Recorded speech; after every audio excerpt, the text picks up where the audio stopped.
Մի բան հստակ է, ձեր կարգախոսը ուժեղ Հայաստան չպիտի լիներ, ավելի ճիշտ կլիներ ասեիք կաշառքի Հայաստան, քանի որ ձեր իրական ուժը ոչ թե ժողովրդի վստահությունն է, այլ փողը, կեղծիքն ու մարդկանց գնելը։ Եթե իսկապես ուզում եք ուժեղ Հայաստան, սկսեք արդարությունից, իսկ եթե ոչ, գոնե մի փորձեք դա ներկայացնել որպես հայրենասիրություն։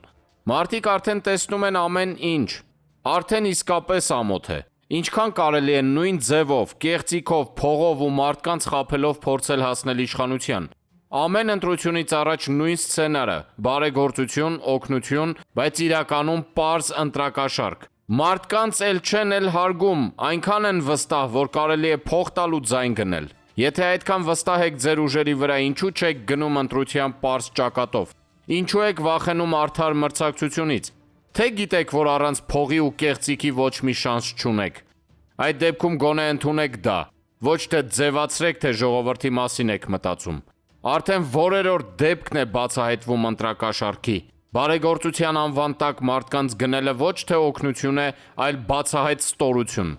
Սա արդեն համակարգված երևույթ է դարձել, եւ ամեն անգամ նույն արդարացումները՝ մենք օգնություն էինք անում։ Ոչ, սա օգնություն չէ, սա մարդկանց արժանապատվության հաշվին քաղաքական խաղ է։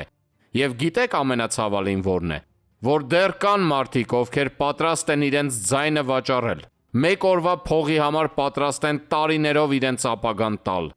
Սա արդեն պարզապես խնդիր չէ, սա խայտառակություն է։ Facebook-յան իր էջում գրում է Վալոդիա Մխոյանը։